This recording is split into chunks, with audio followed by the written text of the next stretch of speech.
Héloïse Goua, d'abord, votre deuxième passion après Garou, ce sont les séries. Alors aujourd'hui, vous vouliez nous faire un petit top 3 des séries les plus chères de l'histoire. En fait, vous vouliez nous parler de sous, de flouze, de radis.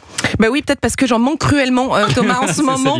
Et que même sans un denier en poche après les vacances, je continue à m'acheter des choses indispensables comme un sac à main en toile de château gonflable qui m'a coûté ce que je n'ai plus sur mon compte en banque. Cette histoire est véridique. Bref, les chiffres que je vais vous donner me font un peu tourner la tête en ce moment. Et alors on commence avec la troisième série la plus chère de l'histoire. On y suit une bande d'ados confrontés à des éléments surnaturels. C'était dans les années 80. Ah oui, bien sûr.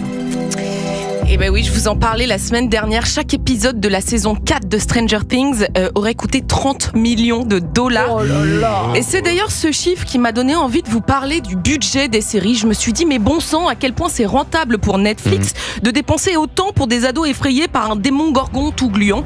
Eh ben, j'ai pas la réponse. Parce que contrairement au film, c'est pas évident de mesurer la rentabilité d'une série sur les plateformes. Ça se joue pas en box-office ou en vente directe.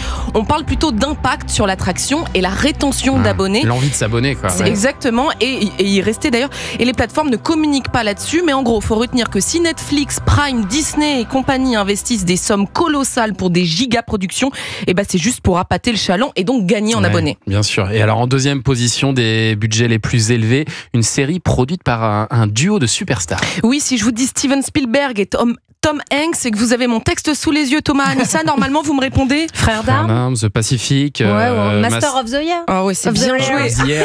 Master of the Year. Après, il faut savoir lire. Ça, c'est quand même un talent. Oui, je l'avais pas précisé. Toutes ces séries ultra réalistes sur la Seconde Guerre mondiale ont coûté un sacré pactole. En 2010, The Pacific battait déjà tous les records avec 20 millions de dollars par épisode. C'était démentiel à l'époque. Et puis, il y a 2 ans est arrivé donc Masters of the Air sur Apple TV+. 250 millions de dollars pour la saison. Il faut dire que les scènes de combat aérien, ils sont complètement dingues. Rien qu'en écoutant, on sent que ça coûte cher. Nous devons avoir une totale maîtrise du ciel. C'est ça la mission.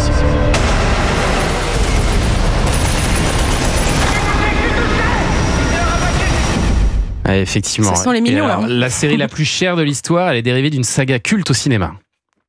Oui, non. Les Anneaux du pouvoir, c'est le préquel du Seigneur des Anneaux. Vous êtes prêts ? Bon bah, 1 milliard de dollars. Voilà le budget consacré à cette série par Amazon, c'est du jamais vu. À ce jour, aucun film n'a coûté aussi cher que cette série, même pas Star Wars, Le Réveil de la Force, qui est le film le plus onéreux jamais produit, mais qui a quand même coûté moitié moins. Bon, il faut dire qu'ils n'ont pas été radins en créatures dans les Anneaux du pouvoir, et évidemment, dès qu'on rajoute des effets spéciaux à une série, on explose les budgets. Ajoutez à ça les droits d'adaptation de l'œuvre de Tolkien, 250 millions de dollars.